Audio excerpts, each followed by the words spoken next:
మనం అనుభవించే సుఖదుఖములకు కారణం మనం చేసిన పాపపుణ్య కర్మలే అంటారు కదా. మనమంటే తెలుసో తెలియకో పాపపుణ్యాలు చేసి ఉండవచ్చు. కానీ రామకృష్ణాది అవతార పురుషులు పాపకార్యాలు చెయ్యరు కదా. వారికెందుకు అన్ని కష్టాలు? వారి కష్టాలతో పోల్చుకున్నట్లయితే మన కష్టాలు ఏపాటివి? వారు చేసిన పాపమేమిటి? శ్రీరామచంద్రుడైనా బాల్యంలో అల్లారుముద్దుగా పెరిగినప్పటికీ యవ్వన దశ నుండి అన్నీ కష్టాలే.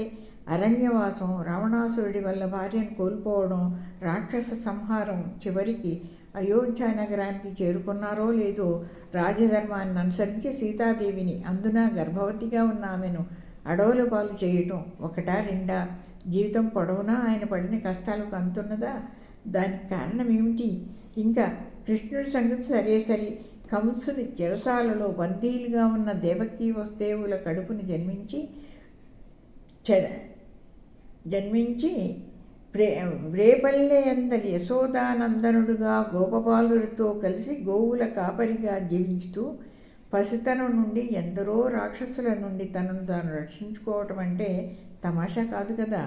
దీనికి అంతకు కారణం ఏమిటి? కర్మ సిద్ధాంతం ప్రకారం చూచినా వెనక జన్మలో చేసిన పాపాల వల్లనని అనుకోవడానికి వీలు కాదు.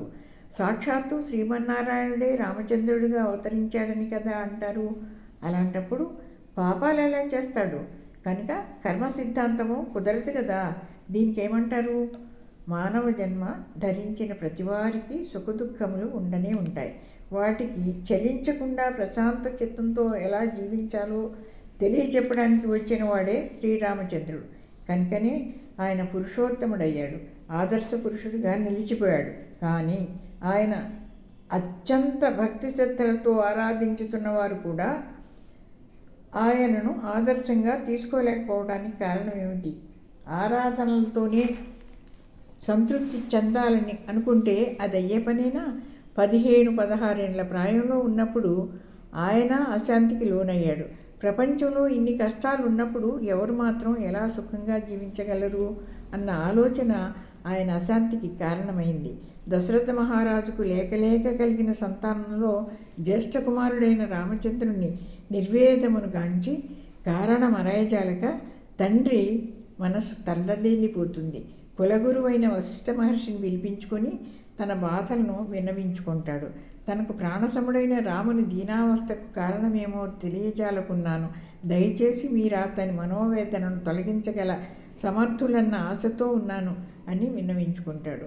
వశిష్ఠుడు అది విని రాముని చెంతకు చేరుతాడు. రాముడు ఆయన పాదపద్మములకు ప్రణమిల్లి తన గురుభక్తిని చాటుకుంటాడు. నిరుత్సాహపూరితమైన రాముని చూచి గురు అత్యంత వాత్సల్యంతో, రామా, నువ్వెందుకిలా ఉన్నావు?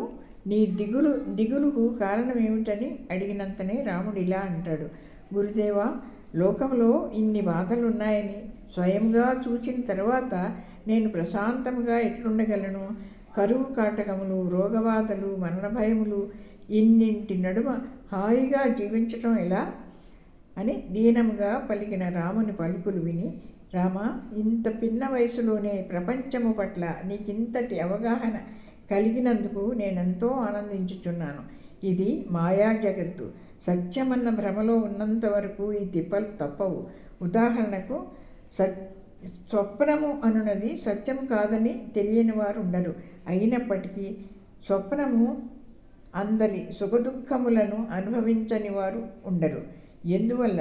అది స్వప్నమే గాని సత్యము కాదన్న ఎరుక లేనందువల్ల.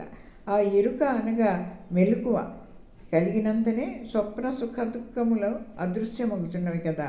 అలాగే జీవితం ఒక దీర్ఘ స్వప్నమని గ్రహించగలిగితివేని అశాంతికి తావుండదు. కనుక భ్రమను వీడి భ్రమను పొందుట కన్నా వేరొక మార్గము లేదని వివరించుతాడు. ఆ బోధ మనకందరికీ వర్తించుతుంది కదూ.